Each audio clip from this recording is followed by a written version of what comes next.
Hi, how are you? Today I want to talk to you about something that, honestly, affects all of us. It doesn't matter if you earn a lot, a little, or fall somewhere in between. There's a topic that carries more weight in our lives than we realize: our financial habits.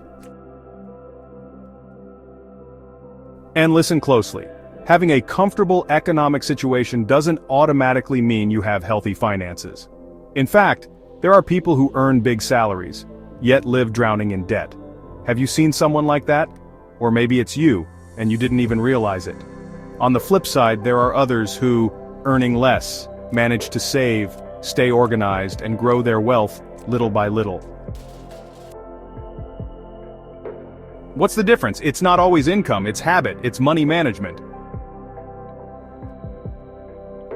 So what happens when you don't have a good relationship with your money? Well, you always feel like it's not enough, that the salary doesn't cover everything, or that life keeps getting more expensive. And yes, often it is. But sometimes the problem is closer than you think. It's in us, in how we spend, how we decide, and how we communicate with our own money. That's why today we're going to talk about personal finance, but not from a technical or cold angle, from a real, useful, relatable perspective.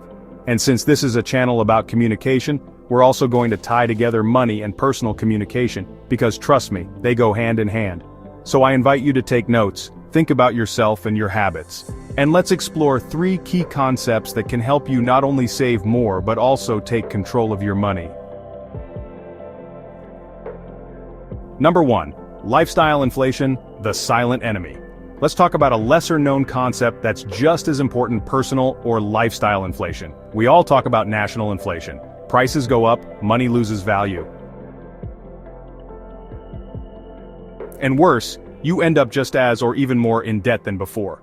Because your brain says, I make more, I can spend more. But if you don't put a stop to that, you fall into a vicious cycle of consumption and frustration. When your income increases, don't increase your expenses at the same rate. Keep them steady, at least for a while.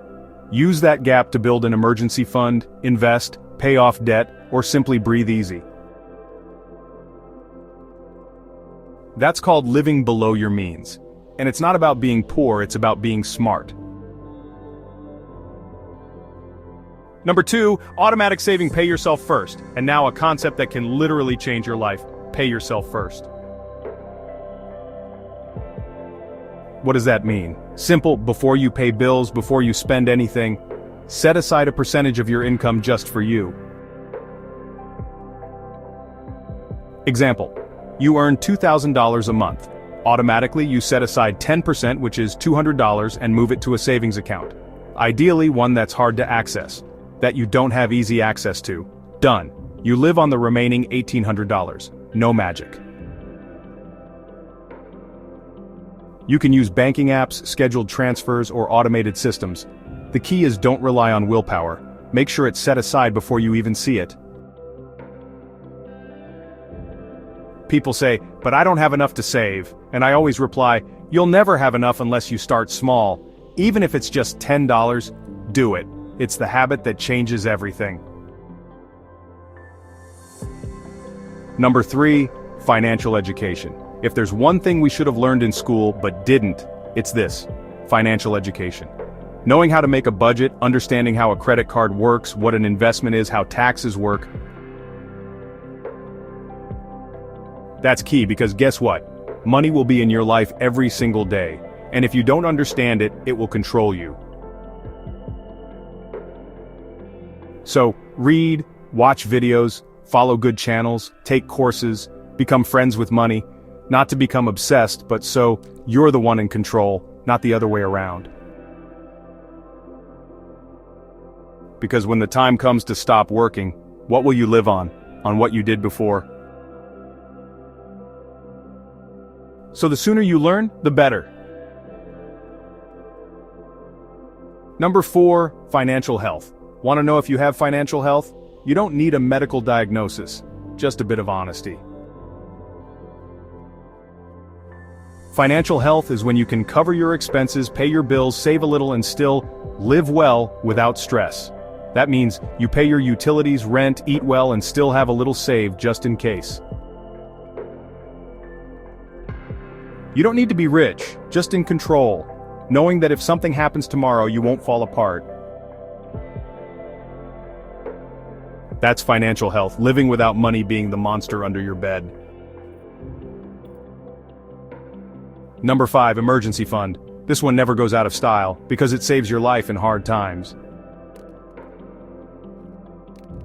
An emergency fund is a financial cushion you set aside just for the unexpected.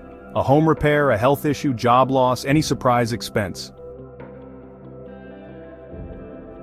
Golden rule: save the equivalent of 3 to 6 months of fixed expenses. How? First, write down how much you need monthly to live. Rent, bills, food, transportation, then multiply that by 6. That's your goal. And if you can't save a lot today, start small. Consistency is key. Number 6, delayed purchase. Ever fallen in love with something instantly? The delayed purchase rule says, wait, don't buy right away. Still want it after 2 days? Okay, think it through.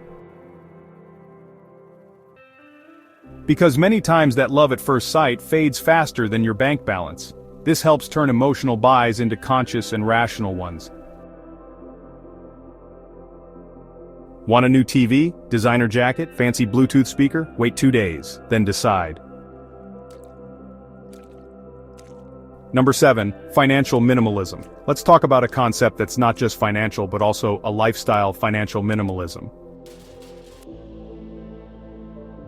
What's it about? Basically, removing what's unnecessary to focus on what truly matters. It's like decluttering, but for your expenses.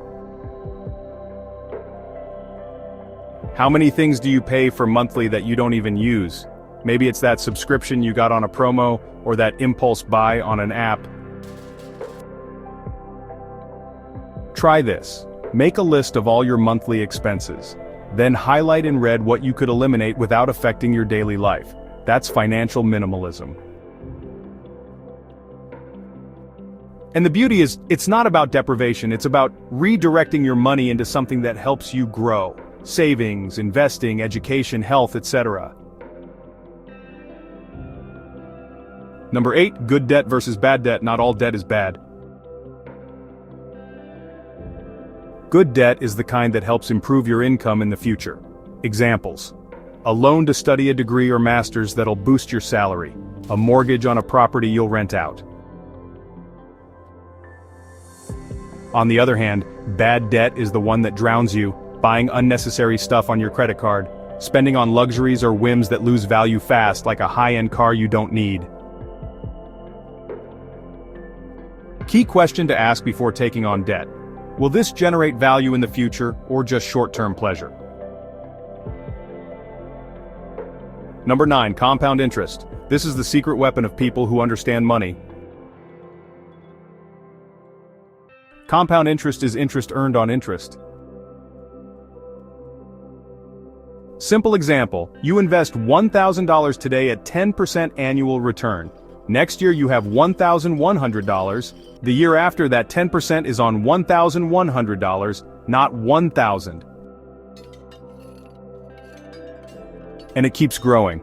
The earlier you start, the more powerful this effect. Number 10, micro spending, the tiny expenses. You've probably heard, it's not what you earn, it's what you spend, and it's so true.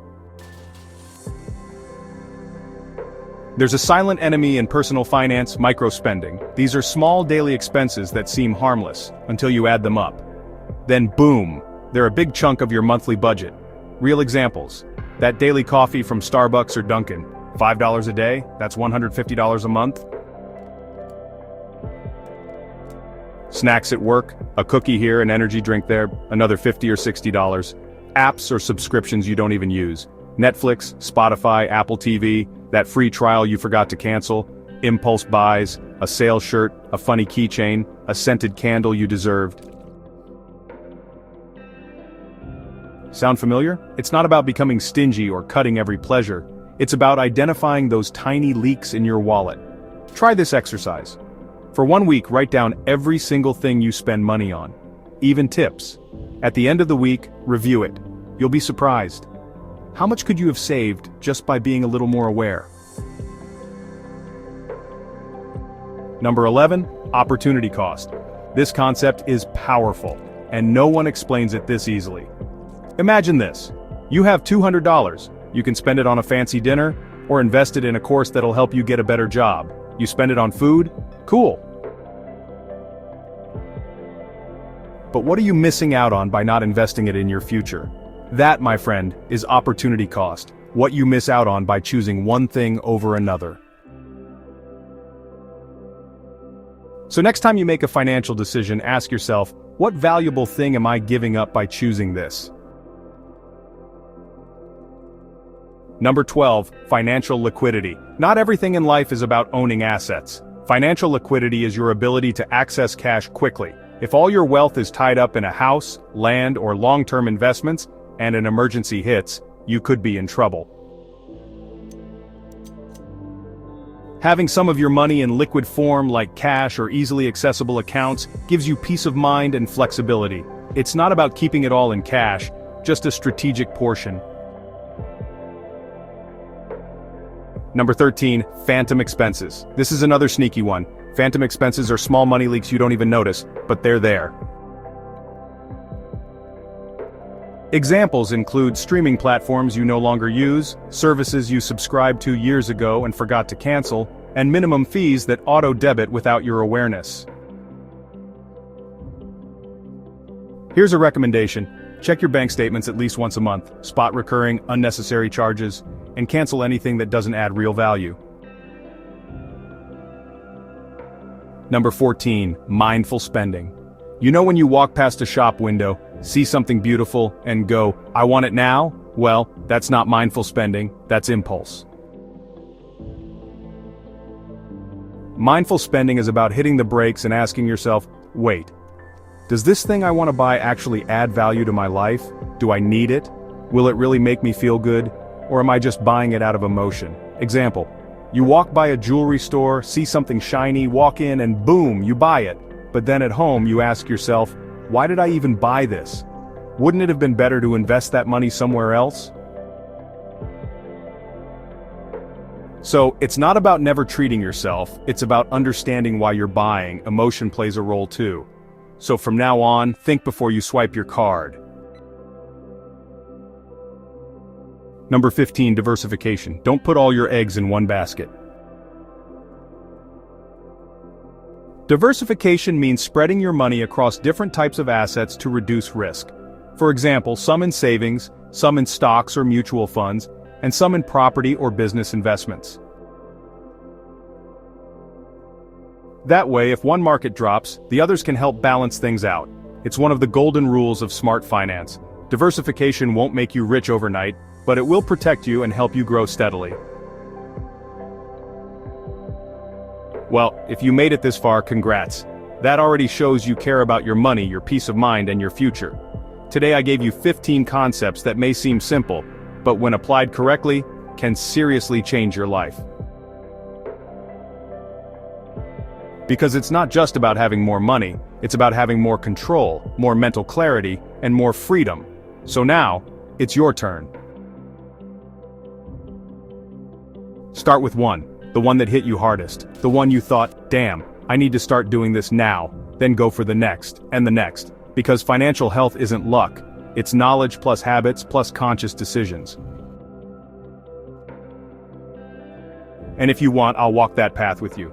In the next video, we'll dive into practical saving tips, how to shift your relationship with money, and how to stop chasing it, so it starts working for you. So if you haven't subscribed yet, do it, hit the bell, or just come back, because this is just the beginning. See you next time.